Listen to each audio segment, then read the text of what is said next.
What's up, family? Gerald the Bossman here. You're tuned into the Bossman Show on AM 1010, AM 1430, 1055 The King. Let the King out at 105theking.com and the Bossman Show at bossmanshow.com. Hit me up on Instagram, The Bossman Show, Twitter at Bossman Show, and Facebook, Bossman Show. It's the Bossman on your radio. Listen to the Bossman Show with your host, JR, Saturdays at 9 a.m. right here on AM 1010, The King. BS3 Network, changing the way you watch TV. Yes, BS3 Network, changing the way you watch TV, covering content and hot topics from A to Z, sports, music, society and culture, movie reviews, you name it, we have it. Check it out on bs3network.com or check us out on Roku, BS3 TV on Roku, as well as check out your favorite podcast on all podcast platforms or Spreaker.com/BS3 Network. You are now tuned to BS3 Network.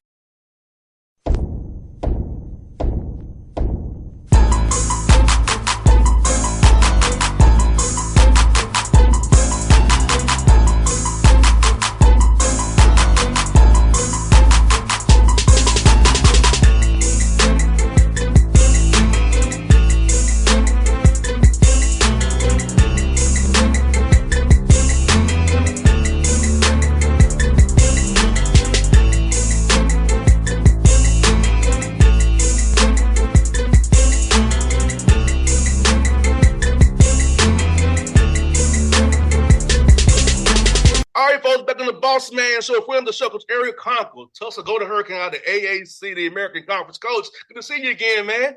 It's great to be on your show, boss, man. Thanks for having me. Yes, indeed. Well, Coach, man, I got to ask you, man, 13-3, 10-1, 7-2 in the tough American Conference, man. I know you're happy with how you guys are playing down with this whole season, man. Only losing 3 games. Could have won 2 of those games that you lost as well. Yeah, you always look back on those, right? And there's some moments you'd like to have back, but we've had more good moments than not. And the guys we've got a talented group of guys that love to compete, have chosen to sacrifice for one another for the greater good of the program and the team. And we're at the halfway part of conference play and a lot of season left. No doubt. And in this new world, Coach, of NIL and portal, how is it to get guys to buy into the process of getting better every day, stacking days every day, not just trying to worry about the future, but being in that moment, trying to go 1-0 today?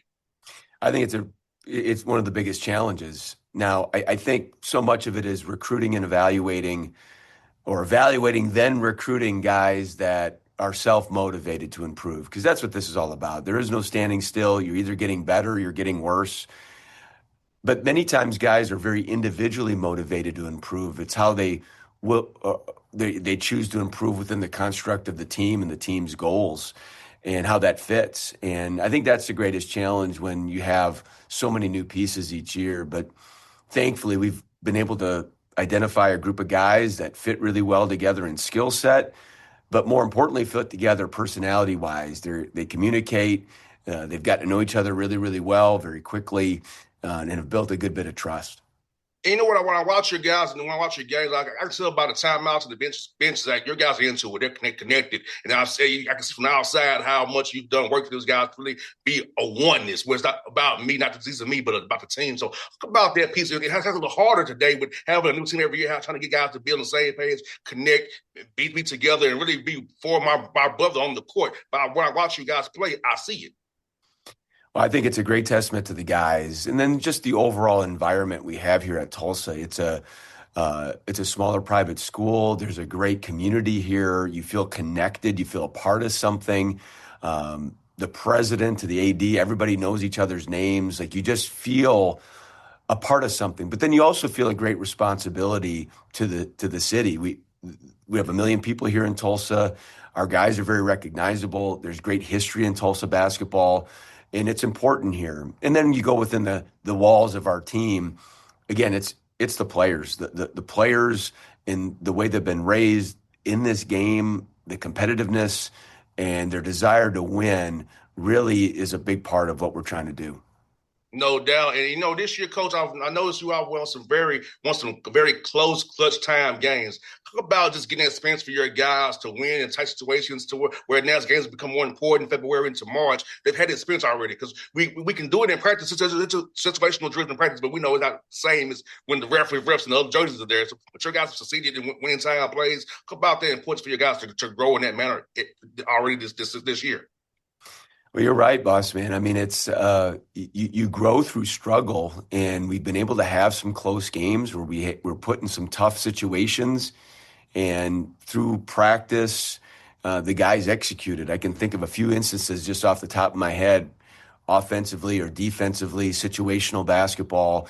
And then, of course, we lost a couple games there some weeks ago. We battled adversity that way, and those things are important. It's all part of the journey. Be able to grow through all types of experiences.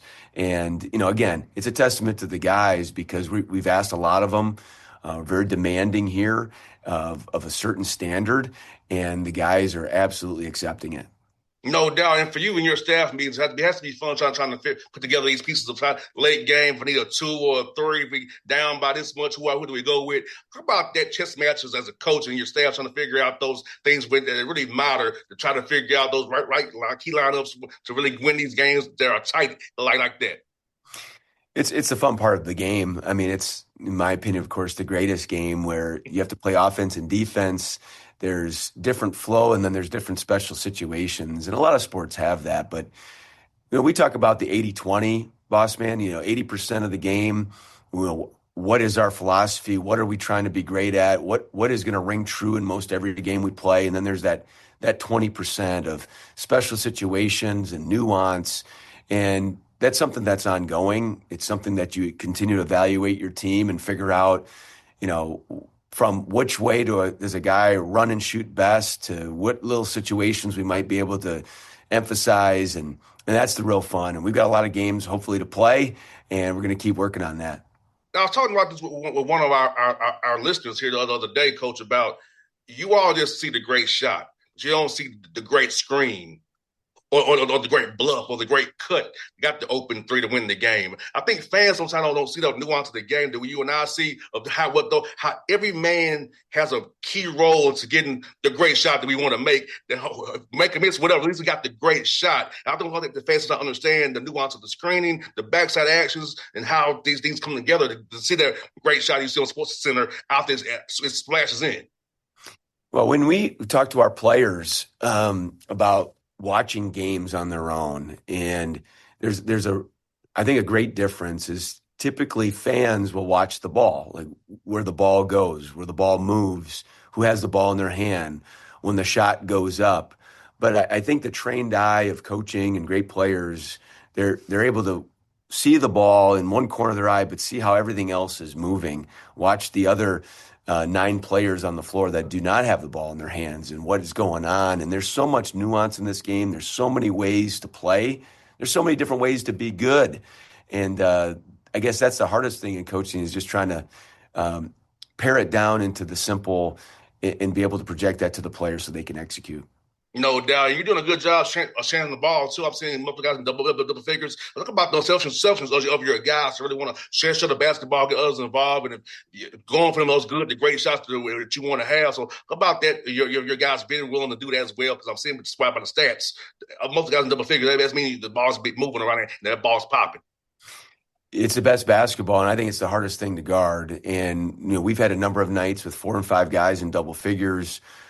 We've got a lot of production being spread across our team. Of course, we have 3 guys that are pretty consistent in double figures, but then we have 4, 5, and the 4th, 5th, and 6th leading scorers are there often. And so we've talked about having strength in numbers, being really unselfish, continue to sacrifice a good shot for a great shot. And it's a challenging thing when you've got a level of talented offensive players that could really get a decent shot on their own, most times down the floor. But it's really, again, a testament to the guys to buying in, to making each other look as good as possible by getting great shots and sharing the ball. And also by your stats, you're shooting very well too. So did you kind of know when you recruited this team is going to be a great shooting team the way it is right now, and how these guys are knocking them things down? So I feel like the shooting you have is very much well. Is also called defensive conflict because you guys can shoot and get off the bounce as well.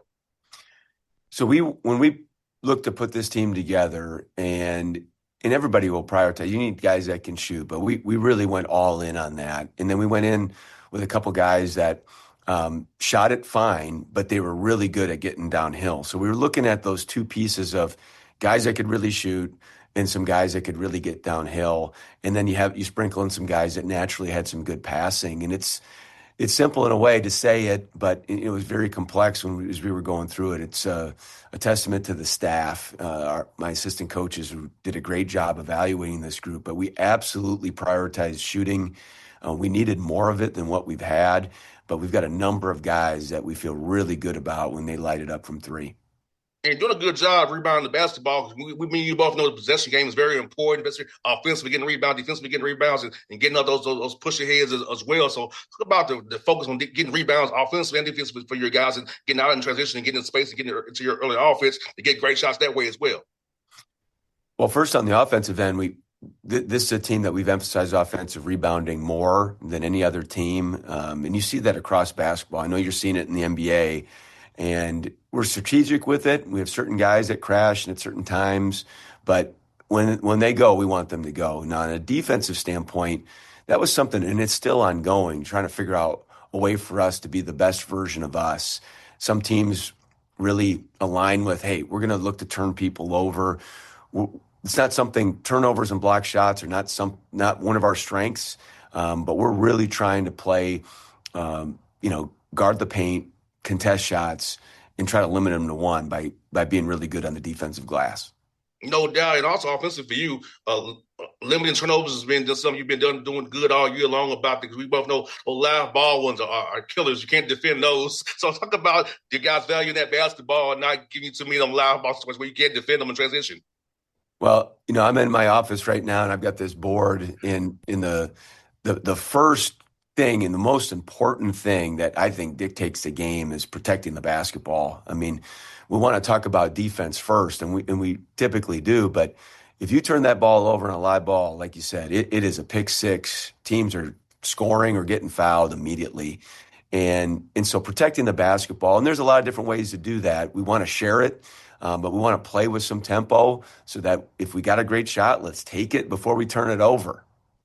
No doubt. I know you got a big trip coming to FAU here to play down in Boca. So tell us about what's different for those guys on the film and the job they're doing this year.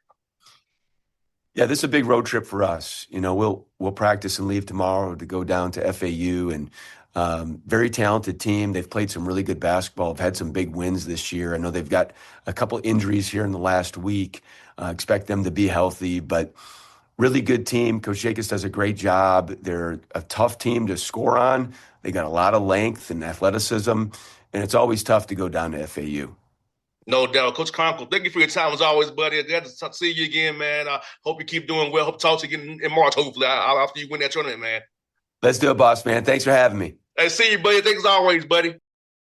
BS3 Network, changing the way you watch TV.